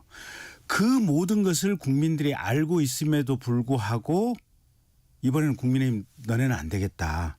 이게 지금 저 여론조사 출구조사에 지금 수치의 함이잖아요. 보면 당신네들이 아무리 이재명 대통령 후보가 문제가 있고 인간적으로 하자가 있고 가족 전체가 도덕적으로 부패했다고 하더라도 이번에는 이재명을 시켜야겠다라고 하는 게 지금 저 출구조사의 함이 아니에요. 그러니까 큰 틀에서 보면 저희가 정당이 가져야 될 어떤 전체적인 집단지성으로서 마음 자세 우리들이 취했던 어떤 주요한 국가적인 대사에 대한 어떤 이게 태도들 이런 것들이 국민에 의해서 완전히 어떤 거부당한 상황이다 이렇게 봐야 될 것 같아요. 네. 보수 유권자층에서는 이런 부분들이 많이 또 궁금할 수도 있을 것 같습니다. 허 의원께 여쭤보겠습니다. 이재명 후보의 재판 리스크를 계속 두드렸습니다. 그리고 또 이준석 후보는 3차 TV 토론에서 이재명 후보의 아들 검증까지 부각시켰는데도 불구하고 선거 출구조사 결과를 보면은 별다른 영향을 못 준 것으로 보이는데 어떻게 이해를 해야 될까요? 재판 리스크, 사법 리스크 자체가 아주 나쁜 프레임이다라는 것을 국민들이 이제 인지하기 시작했죠. 이재명 대표에게 씌웠던 수많은 혐의들, 그것들이 검찰이 수백 번의 압수수색을 해서 억지로 만들어낸 혐의들이 많다는 것을 이번에 국민들이 알게 된 거죠. 예. 이제 그런 부분에 있어서 그런 게 더 이상 통용될 수가 없는 상황이죠. 이게 이제 정치적으로 정적을 제거하기 위한 그런 걸로 뭐 이용된 검찰권이다 하는 것에 국민들의 정서가 더 크게 기울어진 것이고 대부분 판결 부분도 정말 이 이헐령 비헐령이란 말이 있지 않습니까? 그죠? 귀에 걸면 귀걸이고 코에 걸면 코걸이다 하는 식의 법 적용 대법원의 재판 운영 방식들에 대해서 많은 국민들이 가진 자들이 힘 있는 자들이 그럴 것이라고 또 내가 개인적으로 그런 피해를 봤지만 이걸 어떻게 할 수가 없었는데 이번에 그런 것들이 극명하게 증명되는 사례가 나온 거죠. 이제 그런 거에 오히려 국민들의 분노가 더 커진 거죠. 그러니까 이제 아주 정치적으로 반대하는 진영에 있는 사람들은 우리 김경진 전 의원님 말씀처럼 그렇게 표현을 하실 수도 있지만 예. 그렇지 않는 중도에 계신 분들은 아 진실은 이거였구나. 과거에 검찰 조사를 받고 누군가가 극단적인 선택을 하면은 검찰이 가혹한 수사를 해서 그 가혹함에 대해서 비판을 했는데 왠가 이재명 대표 주변에서 그런 일이 벌어질 때는 검찰의 가혹한 수사를 비판하는 사람은 아무도 없고 모든 언론부터 해서 오히려 이재명 대표를 비난하는 그런 방식으로 최근에 진행이 되어 왔거든요. 이제 이런 것들에 대해서 국민들이 아 이제는 그것이 다가 아니구나. 이것이 우리가 몰랐던 새로운 진실들이 있구나 하는 것들이 지난 몇 년의 과정 속에서 많이 밝혀진 거죠. 예. 이제 이런 것들이 복합적으로 쫙 쌓이고 그다음에 윤 대통령의 실정 그중에서도 뭐 정치적 실정은 거론 안 해도 다 알고 계시지만 경제적 실정이 너무 큽니다. 그러니까 이 수출 산업으로 우리가 먹고 살고 있는데 이 부분에 있어서 잘못된 경제 운영 특히 예산의 잘못된 운영 재정의 문제 특히 지방으로 가면 말이죠. 지방에 주는 보통 교부세라는 게 있습니다. 그리고 지방교육청이 주는 교부금이 있습니다. 이런 것들이 지난 3년간 수십조가 깎였습니다. 그럼 지방의 내수 경제라는 것은 그야말로 수출 경제, 산업 경제가 잘 돼서 되는 중요한 한 측면도 있지만은 관공서를 주변으로 일어나는 재정의 역할이 굉장히 큽니다. 네. 이 재정의 역할이 완전히 망가졌거든요. 그래서 안 그래도 소멸하는 지방에다가 폭탄을 투여시킨 거예요. 지방이 죽어나는 거죠. 그러니까 이제 이런 것들이 내 삶이 너무나 고통스러운 데서 오는 그런 심판 선거입니다. 그래서 이번에 방금 나온 저런 출구조사라는 것이 단순히 그런 정치적 문제를 넘어서 내 삶의 이 어려움까지 포함한 심판이다. 저는 그렇게 봅니다. 네. 이 문제는 제가 굳이 제가 보충 말씀을 조금 드려야겠어요. 이게 재밌는 게 사법적인 어떤 정의의 문제하고 정치적인 선택의 문제는 완전히 다른 것 같아요. 그게 트럼프 대통령도 대통령 당선 직전에 법원에서 배심원들이 유죄 판결을 해놨는데 판사가 형선고 안 하고 있던 사이에 당선이 돼버렸거든요. 취임했지 않습니까? 이스라엘의 지금 네타냐후 수상도 검찰에 의해서 가족들 본인 포함해서 뇌물죄로 여러 건으로 수사받고 있거든요. 이재명 후보에 대한 이 12가지 공소사실도 검찰이 이걸 검찰이 밝혀내서 기소한 건 맞죠. 애시당초 이게 어디서 시작이 됐냐. 4년 전에 민주당 당내 경선 과정에서 이낙연 캠프에서 이 얘기 문제 제기가 당내 경선 과정에서 시작이 됐어요. 네. 그러다가 이게 내부적인 고발도 있고 이러면서 나중에 검찰이 몇 달 있다가 수사에 들어갔던 거예요. 그래서 그런 맥락 속에 있는 거고 어쨌든 그 맥락이 국민들의 입장에서 보면 우리 국민의힘 당원들이나 우리가 반성해야 될 대목은 뭐냐면 국민들은 정치 지도자의 부패, 뇌물, 위증 이거 본질을 그거 중시하지 않는다. 전세적인 흐름이 그런 것 같다.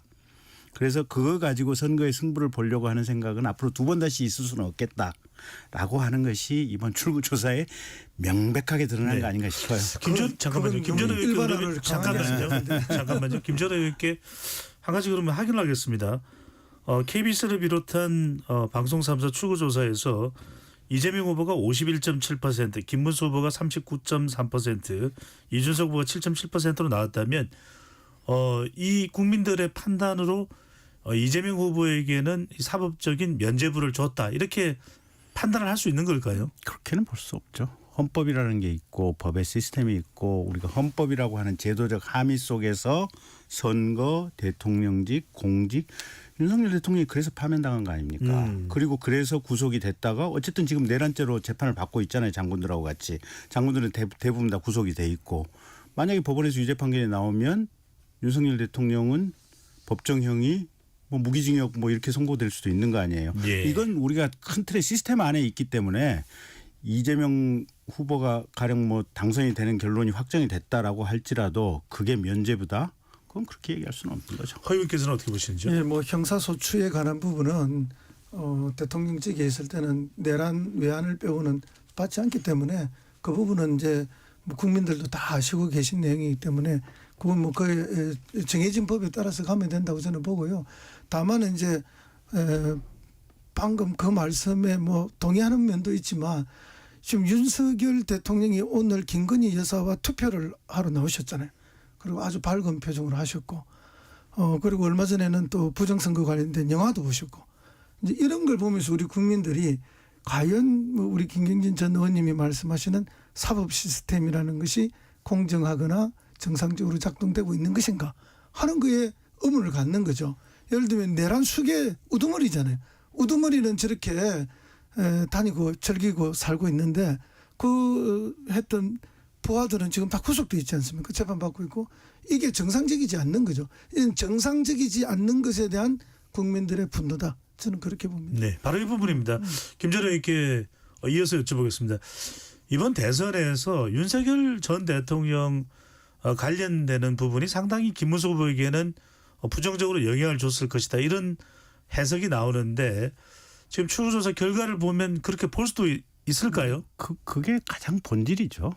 그게 본질이다. 윤석열 대통령에 대한 심판이 결국은 김문수 후보가 그거를 온몸으로 받아냈다. 지금 이렇게 평가를 해야 되는 상황인 것 같고요. 그게 방금 허성무 의원께서 말씀하신 그런 부분 때문에 저 출구조사 수치가 나왔다 이렇게 봐야 될 것 같고 근데 맞아요. 허 의원님 말씀이 맞는데 조국 전 장관 같은 경우는 불구속으로 6년 재판을 받았어요. 그래서 이재명 후보도 국회의원 시절에 21대 국회의원 시절에 체포동의안이 청구가 돼서 그때 민주당 의원 한 30-40명이 찬성표를 던졌을 거예요. 그래서 법원에서 영장 심사를 했죠. 그리고 법원의 영장 담당 판사가 이런저런 이유를 가지고 영장 기각을 했었죠. 그건 뭐냐면 대한민국의 대통령 후보를 했었던 국회의원인데 구속까지 해서 재판을 받을 필요가 있냐라고 하는 것이 그때 당시에 영장 담당 판사의 판단이었던 것 같고요. 어쨌든 이게 대통령이라 그래서 내란 외환죄 소추 이 문제가 그 의원님 한 3주 전쯤에 국회 법사위에서 민주당 의원님들이 법원 행정처장한테 물어봤어요. 야, 지금 공직선거법 위반이나 현재 지금 재판 진행 중인 거 가정법적으로 이재명 후보가 대통령이 당선이 되면 이 재판은 진행이 되냐 아니면 멈추냐 이렇게 물어봤더니 법원 행정처장께서 뭐라고 답변을 했냐면 그거는 해당 재판부가 알아서 판단할 문제지 대법원이 일괄적으로 이걸 지침을 줄 문제는 아닙니다. 예. 이렇게 답변을 했어요. 그래서 이거는 고등법원 재판부가 됐던 지금 현재 다른 1심 재판부가 됐던 거기서 어떻게 판결 진행하느냐는 두고 봐야 될 문제. 알겠습니다. 이 부분은 이 관련해서는 오늘 뭐 두 분 토론 끝이 안 날 수도 있으니까 이 질문을 드립니다. 오늘 이제 우리가 지금 개표는 예정돼 있고 이제 출구조사 결과 가지고 분석을 하고 있는데 아까 허 의원께서는 이재명 후보의 대구 경북 득표율을 29% 정도로 예상한다고 말씀하셨는데 일단 출구조사 결과로만 놓고 보면 김문수 후보가 대구에서 67.5% 또 이재명 후보가 24.1%가 예상되고 있거든요. 그러면 이게 목표 기대치를 달성하지 못했다 이렇게 봐야 될까요? 여전히 TK 벽은 높다고 봐야 될까요?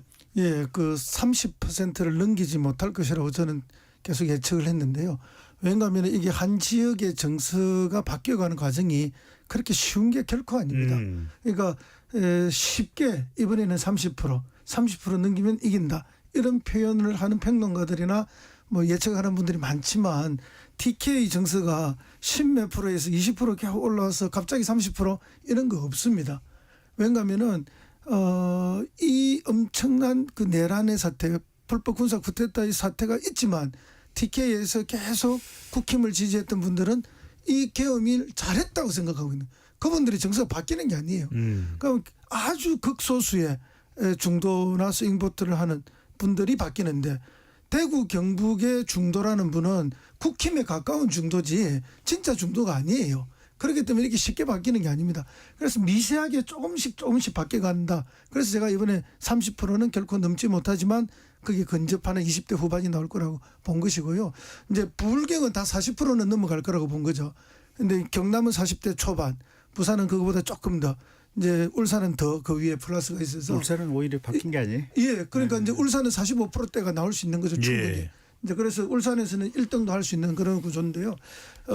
이런 것들을 보면서 대한민국의 흐름이 점점 이게 TK가 고립화돼가는 정치적으로 그런 구도로 가고 있다 하는 말씀을 드리고요. 그 과정마다의 몇 년 단위로의 어떤 계기들이 있습니다. 예. 큰 선거를 보면은 2010년 지방선거의 큰 계기는 그 이명박 정부의 노무현 대통령에 대한 핍박, 거기에 따른 비극적인 그런 것들이 있었고요. 그다음에 2016년 총선과 18년 지방선거는 특별히 평화의 시대가 열렸죠. 그때 트럼프가 오고 김정은도 만나고 문 대통령과 3자 회담까지 있는 그런 평화에 대한 기대가 있었습니다. 그럼 이번 선거는 왜 이런 좋은 결과가 민주당 쪽에 나오는가 하는 건 뭐 다 알고 있는 내용이죠. 바로 이 불법 군사 쿠데타와 내란 때문에 있는 겁니다. 이런 과정을 통해서 이것이 무엇이 옳고 그르고 민주주의에 맞고 국가 경제에 맞는가 하는 거에 따라서 조금씩의 변화가 생겨나고 있다. 그 대의를 놓치는 순간에 고립되고 멀어져 간다, 민심으로부터. 김기현 이 부분 좀 여쭤봐야 될 것 같아요.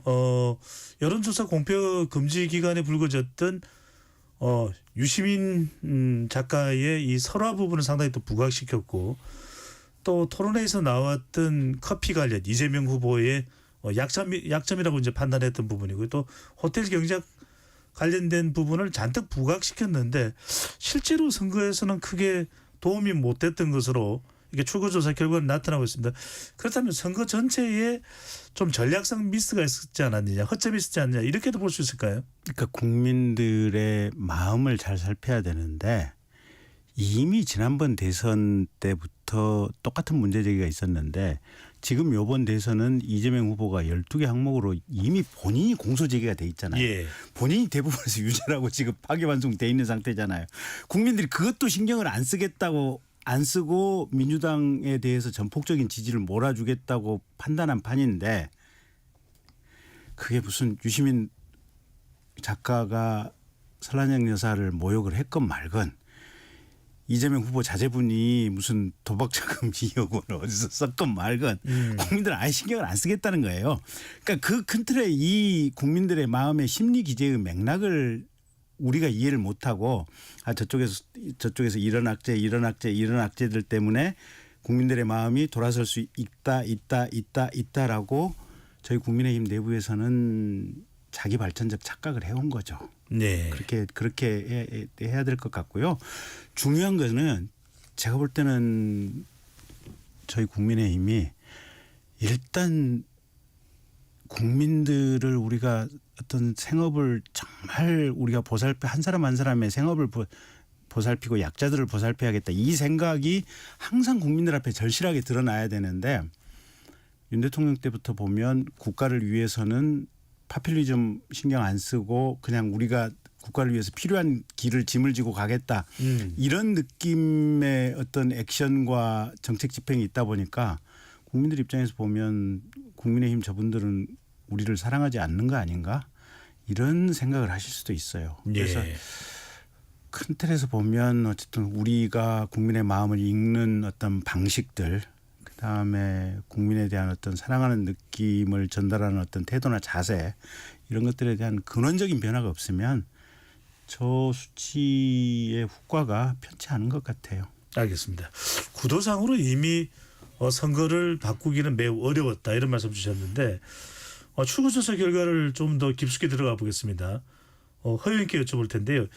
20대 남성은 37.2% 약 한 40%가 이준석 후보로 갔는데 2030 여성 표심은 약 40% 이상이 이재명 후보 쪽으로 갔습니다. 이건 어떻게 해석을 해야 될까요? 뭐 최근에 이렇게 충분히 예상됐던 지지율의 그거죠. 20대 남성들의 이준석 후보의 갈라치기. 그 20대 남성들이 갖고 있는 독특한 정서가 있습니다. 그 여성에 대한 피해 의식, 그 군복무에 대한 피해 의식 등등. 그리고 내가 취직해야 될 내 일자리들을 빼앗겠다는 의식, 뭐 이런 여러 가지 의식들이 복합되어 있기 때문에 이제 그런 그 의식들을 가장 자극하고 활용하는 게 이준석 후보였죠. 그래서 이준석 후보한테 계속 붙는 것이 갈라치기 명수. 국민을 통합해야 되는 것이 정치인데 특히 청년 정치인이라면 더 그렇게 해야 되는데 오히려 갈라치기를 하는 분열의 정치를 하고 있다. 이런 비판을 하는데 그렇지만 그것이 사실상은 20대 청년들한테 먹히는 거죠. 이제 그런 의미에서 이런 현상들이 더 심화되어서 나타났다 이렇게 보고요. 그다음에 20, 30대 여성들의 민주당의 이제 지지 부분은 전통적으로 이제 민주당의 그런 그 남녀 평등에 대한 성평등에 대한 이런 주장들과 이런 역할들이 계속 강조되어 왔죠. 그리고 이제 그런 여성들의 차별에 대한 그런 극복을 위한 정책들도 계속 꾸준히 제기되고 있었기 때문에 자연스러운 현상이다. 저는 그렇게 봅니다. 그러나 이제 이것이 결코 좋은 건 아니죠. 네. 세대가 통합되고 성별이 통합이 돼야 되는데 그 역시 이제 저희 정치권의 몫이고 앞으로 그런 통합의 노력을 위해서 저희들이 정책을 잘 해나가야 될 것이라고 봅니다. 네, 알겠습니다. 출구조사 결과를 보면 3차 TV 토론에서 이준석 후보의 이 여성 신체 표현 부분이 오히려 2030 여성 표심이 이재명 후보 쪽으로 간 것 아니냐 이렇게 해석해 볼 수도 있겠습니다. 자, 21대 대통령 선거 투표 종료 43분이 지나고 있는데요. 이제 투표함들이 개표 현장에 속속 도착하고 있다고 합니다. 개표소 현장 연결해 보겠습니다. 서울대 체육관 개표소에 나가 있는 정수진 리포터. 네, 여기는 제21대 대통령 선거 개표가 이루어지고 있는 서울대 체육관입니다. 이번 제21대 대통령 선거는 보궐선거로 치러지는 만큼 투표 시간이 오전 6시부터 오후 8시까지였는데요. 그렇기 때문에 개표도 오후 8시 이후부터 진행이 되고 있습니다. 제가 나와 있는 이 관악구 개표소는 심사 집계부 테이블과 분류기 테이블, 또 계한부 테이블이 나열이 돼 있습니다. 그리고 투표가 끝나기 1시간 전인 7시에 개표 사무원들 교육이 진행이 됐고요. 투표지 분류하는 법, 주의할 점 등을 자세히 알려주면서 공정하고 정확한 개표를 위한 각오를 다지는 모습도 보였습니다. 이후 약 40분 전인 8시 정각에 개표 사무원 대표자의 선서문 낭독이 이어지면서 이 개표소에는 긴장감이 감돌았는데요. 이번 제21대 대통령 선거의 개표도 제22대 국회의원 선거와 마찬가지로 수감표 절차로 진행이 되기 때문에 550명의 개표 사무원들과 약 30명의 참관인들도 끝까지 집중해야겠다 하는 그런 각오입니다. 한편 관악구의 투표함은 총 141개인데요. 개표는 관내 사전 투표함과 우편 투표함부터 시작을 하고 이후에 당일 투표함의 개표가 이어질 예정입니다. 그런데 약 20분 전에 당일 투표함이 먼저 들어왔기 때문에 지금은 개표를 기다리고 있는 중이고요. 관내 사전 투표함이 들어오면 개표가 시작이 되고 이 조용한 개표소는 분주하게 바뀔 것 같습니다. 이 개표 진행 상황은 잠시 후에 더 전해드리겠습니다. 지금까지 서울대 체육관 개표소에서 정수진이었습니다. 네, 개표소 확인해봤습니다. KBS 1라디오 21대 대통령 선거 개표방송 내 삶을 바꾸는 선택 2025 대통령 선거 일부 함께하고 계십니다. 대선 이후에 이제 예상되는 정치권의 분위기 먼저 허용기 몇 가지 확인하겠습니다. 이제 이 출구조사 결과대로 개표 결과가 나온다면 이제 이재명 후보가 당선자가 되는데 그러면 당선증을 내일 바로 받게 되는 겁니까? 한 몇 시쯤 받게 되는 겁니까? 글쎄요, 뭐 정확한 시간은 제가 알 수 없지만 예. 오전 중으로 일찌감 받겠습니까? 지금 이 개표는 이제 대통령 단일 선거이기 때문에 빠르게 진행됩니다. 국회의원 선거하고 이 대통령 선거는 개표 속도가 굉장히 빨라요. 지방선거는 여러 개 섞여 있기 때문에 시간이 많이 걸리고 그래서 오전 중으로 취임식도 가능하리라 봅니다. 그래서 뭐 11시냐 12시냐 네. 그럴 거라 보는데요. 보도에서는 뭐 12시 이야기가 있었던 것으로 확인됩니다만 그 전에 당선증을 먼저 받아야 되죠. 예. 그렇기 때문에 당선증이 전달되는 시간이 뭐 오전 그렇게 빠른 시간으로 될 거라고 저는 봅니다. 그러면은 취임식은 국회에서 개최가 되는 겁니까? 그렇죠. 당연히 국회에서 되죠. 역대 87년 이후에 대통령 취임식은 늘 국회에서 했는데요. 네. 박근혜 대통령 탄핵 때 문재인 대통령 당선자도 국회에서 아주 작은 규모로 그렇게 취임식을 했죠. 네. 그러면은 바로 이제 대통령 임기가 들어가게 됩니다. 그죠? 네, 바로 즉시적으로 효과되는 거죠. 당선자. 그러면 일단 집무는 용산 대통령실에서 시작을 하게 되는 건가요? 갈 데가 거기밖에 없지 않습니까? 지금은 대통령 직무를 할 수 있는 시스템이 거기에 갖춰져 있기 때문에 뭐 당분간은 거기 갈 수밖에 없는 것이고요. 거기서 직무를 하시면서 과거의 청와대 부분에 이제 시설 보수가 좀 있어야 되겠죠. 그리고 특히 보안의 문제가 심각하지 않습니까? 그동안 완전 개방되어 있기 때문에 뭐 시설이 망가져서 그걸 보수하는 것은 큰 문제가 아니지만 이게 도청이라든지 이런 보안의 문제는 국익과 관련해서 매우 심각한 것이기 때문에 이런 걸 점검하고 관리하는 부분에서 약간의 시간이 필요할 거고요. 그러려면 이제 그 이후에는 적극적으로 이동이 가능할 거라고 봅니다. 예. 바로 이제 업무가 시작되니까 인사도 내일 그런 발표가 되게 되는 겁니까? 뭐 극소수 일부만 가능하지 않겠습니까? 제가 볼 때 뭐 그렇게 급하게 인사를 발표해야 될 이유는 없지 않냐 그렇게 보고요. 제일 필요한 것은 지금 제가 볼 때 이제 대통령실로 들어갈 핵심적 인력이죠. 가서 바로 일을 해야 되니까요. 각 부처에는 부처 공무원들이 있기 때문에 대통령실에서 나오는 방향과 뭐 지시에 따라서 일은 언제든지 할 수 있는 겁니다. 예. 그럼 결국 대통령실이 무슨 일을 어떻게 할 거냐를 추진해 나가는 핵심 인력, 이 부분은 어느 정도 지금 다 준비가 돼 있지 않을까 그렇게 저는 예측하고 있습니다. 알겠습니다. 김기준 전 의원께 여쭤보겠습니다. 내일 바로 이제 차기 대통령 임기가 시작되면 참 임무가 막중합니다. 경제 또 미국과의 통상 협상 그리고 또 사회적 통합 그리고 또 외교 안보까지 어떤 부분 우선적으로 차기 대통령이 가장 먼저 처리해야 될 일은 무엇이라고 보시는지요? 일단 인사죠. 첫 번째가 대통령실 참모진 구성해야 되고, 두 번째가 국무총리 후보 인선해야 되고, 그 다음에 어쨌든 이제 강요들, 예비 강요들 이제 후보자하고 협의해서 뭐 하는 그 과정을 거쳐야 되는데, 그게 총리 인준도 아마 이제 집권당이기 때문에, 다수당이기 때문에 아마 일사천리로 가지 않을까 싶어요, 보면. 그리고 인사를 하고 나면, 그리고 나면 지금 미국하고 있는 어떤 이 문제들을 잘 정리해야 될 것 같고요. 세 번째는 이게 골목 상권들이 많이 망가져 있잖아요. 이게 저도 어느 순간부터 쿠팡에다가 그냥 우유도 쿠팡에다 시켜 먹거든요. 뭘 사러 가기가 싫어요. 이게 보면 습관이 다 바뀌어가지고.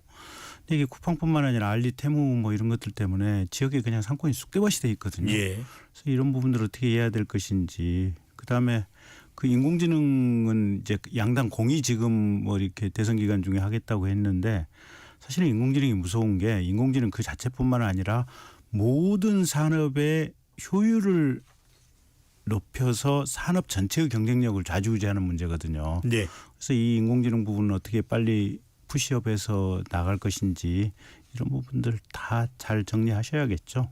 네. 허영 기자는 어떻게 보십니까? 상당히 이번에 많은 공약들이 있었는데 진영 간 대결 구도가 되다 보니까 정작 유권자들이 공약은 돌아보지 못한 것 같은데 어떤 부분을 우선적으로 좀 처리해야 된다고 보시는지요? 예, 공약 뭐 아주 상세하고 디테일하게 발표가 많이 있는데 이재명 후보 쪽의 공약의 핵심은 그래도 경제 살리기가 1등이 될 수밖에 없습니다. 그중에서도 이제 지금 방금 김 의원님께서도 말씀하셨지만은 미국과 중국이 압도적으로 인공지능에 앞서가고 있습니다. 그리고 이 인공지능과 그다음에 로봇, 휴머노이드 로봇들의 경쟁력, 그리고 이 모든 것에는 결국 반도체입니다. 그리고 이 모든 것을 뒷받침해 줄 수 있는 기재에는 전력이 있습니다. 전력. 이게 한 패키지로 가는 거거든요. 이 부분을 어떻게 우리가 경쟁력 있게 투자해서 끌고 갈 것인가. 이게 이후에 30년, 50년 대한민국의 미래를 결정하는 중대한 기로에 있습니다. 이거에 대해서 이제 이재명 후보께서도 명확한 학습과 인식이 되어 계시기 때문에 적극적인 투자와 방향을 잡아갈 거라고 봅니다. 그러면 이제 그거를 대통령 혼자서 추진할 수 있느냐? 전혀 그렇지 않죠. 그 부분에 최고의 전문가들을 적재적소에 배치하는 일, 그게 제일 중요할 거라고 봅니다. 이 부분만 성공해도 저는 뭐 굉장히 이재명 집권 5년이 대한민국의 미래를 확실하게 정해줄 것이다. 그다음에 방금 이제 또 김경진 의원님께서 말씀하신 것처럼 서민 경제거든요. 그래 뭐 좋다. 정말 비전, 인공지능, 뭐 로봇, 반도체, 전력 다 좋다. 그런데 당장 내 삶이 너무 힘들다. 당장이 내 삶을 위해서 뭘 어떻게 해줄 거냐. 이런 문제가 있는 거죠. 그럴 때 지금 처리해야 될 것들이 코로나 사태 때 전 세계적으로 선진국들은 나라가 조금 빚을 지더라도 국민들을 빚지지 않게 했습니다. 그런데 우리나라는 국민이 빚을 지고 나라가 빚을 안 진 나라죠. 그래서 이제 이 부분에 있어서 좀 이렇게 교정 내지는 개선해줄 정책들이 필요할 거라고 봅니다. 알겠습니다. 정치보복은 없다는 점을 또 강조했습니다. 이재명 후보가. 그렇지만 또 내란 심판, 내란 종식은 필요하다라고 얘기를 했는데 김경진 전 의원께서 보시기에 국민통합도 상당히 중요하다고 합니다. 워낙 진영 간 대결 구도의 골이 깊어졌으니까요. 어떤 것이 이런 통합을 위한 구체적으로 또 이재명 후보가 국정 운영에 들어간다면은 할 수 있는 구체적인 방법이 될 수 있을까요?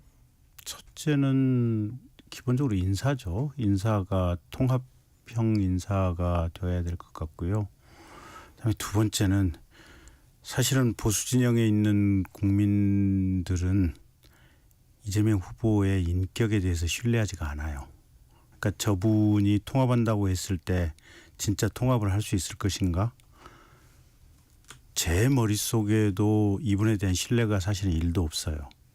그래서 정말로 행동으로 본인이 그 과정을 보여주지 않으면 그게 쉽지 않을 거예요. 그 우리가 계속 했던 얘기들 있잖아요. 선거 때 뭐 사람이 몇 명이 옆에서 무슨 극단적인 선택을 했으며 예.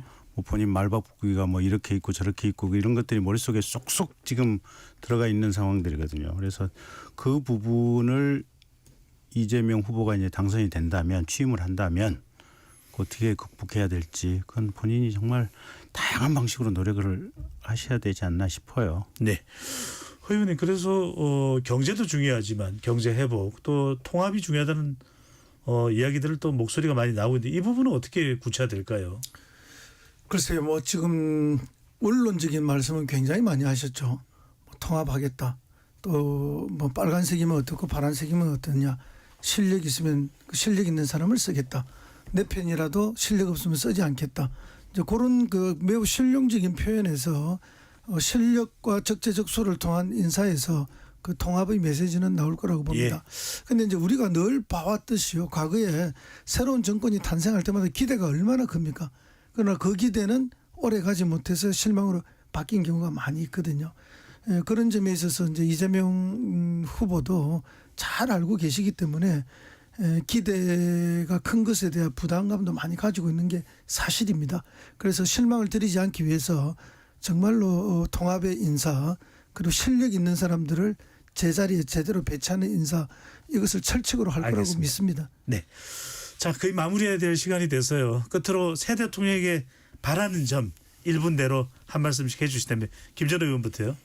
어쨌든 저건 출구조사고 저는 마지막 순간까지 김문수 후보의 당선을 그 결과를 바라고 있고요. 네. 하여튼 누가 되든 저 출구조사들 하면 아마 이재명 후보가 당선되실 확률이 매우 높아 보이는데 나라 잘 다스리시고 국민 통합 이루어 주시고 서민 경제 활성화 해 주시고 대한민국이 20년, 30년, 50년 잘 번영할 수 있도록 기반을 잘 닦아 주셨으면 좋겠습니다. 알겠습니다. 허 의원께서도 새 대통령에게 한 말씀 해주시고요.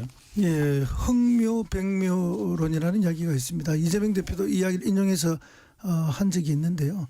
결국은 마지막에 남는 것은 누가 경제를 잘 살렸고 국민들을 행복하고 안전하고 풍요롭게 만들었느냐 이것이 마지막에 평가받게 되는 것이기 때문에 이재명 대표가 당선이 확실시되어서 새 정부를 꾸려간다면은 첫째도 둘째도 셋째도 경제 살리기다라는 말씀을 드립니다. 네, 경제와 통합 새 대통령에게 바라는 점 두 분이 강조해 주셨습니다. KBS 1라디오 개표방송 1부 이것으로 모두 마무리하겠습니다. 이 시간 함께해 주신 두 분 고맙습니다. 감사합니다. 오후 10시 5분부터는 이영호 아나운서의 진행으로 KBS 제1라디오 21대 대통령 선거 개표방송 2부가 계속됩니다. 많은 청취 부탁드리고요. 지금까지 KBS 1라디오 제21대 대통령 선거 개표방송 내 삶을 바꾸는 선택 2025 대통령 선거 1부 진행의 배종찬이었습니다.